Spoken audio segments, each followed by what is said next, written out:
c'est stylé de voir des filles faire des tractions.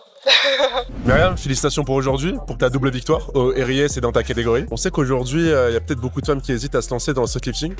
Toi, comment tu résumerais la discipline pour leur donner envie de commencer le streetlifting? De mon point de vue personnel, c'est une communauté qui pousse vers le haut. Quand on s'entraîne dans ces conditions-là, pour moi, c'est juste incroyable parce qu'on s'entraîne avec des filles, peu importe leur niveau, on se motive entre nous. Et ça, vraiment, il n'y a pas de prix à ça. Après, pour résumer la discipline, pour moi, c'est un sport plutôt de résilience et de confiance moi personnellement, qui m'a apporté énormément de confiance en moi, qui m'a permis de me rendre compte que j'étais capable de faire certaines choses que j'aurais pas été capable peut-être avant de commencer ce sport, sachant que j'ai fait d'autres sports qui m'ont pas permis de me rendre compte de ça. Et c'est stylé de voir des filles faire des tractions.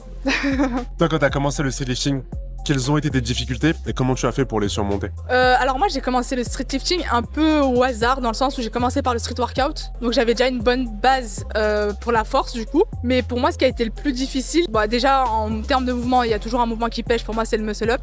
Et ce qui est plus difficile à accepter, c'est de banaliser un mouvement et de banaliser une charge. On va dire que c'est un peu l'ego qui parle. Et en fait, quand tu arrives à l'entraînement, que là, il y a un mois, tu as passé cette charge et que tu arrives un mois après que tu la repasses pas, tu dis ouais, bon, ok, bon, va falloir travailler ça. Et qu'est-ce que tu dirais à une femme qui hésite à commencer le streetlifting ou à faire des compétitions? Moi, je dirais, il faut pas hésiter. Il faut se lancer, en fait. Il faut pas se dire, je suis nulle, entre guillemets, du coup, j'ai pas les capacités d'aller en comp. Moi, ma première compétition, j'y suis allée et je savais très bien que j'avais pas le muscle up bar et j'y suis allée quand même. Et ça a été une très, très bonne expérience. On aura plus de regrets à ne pas y aller qu'à y aller.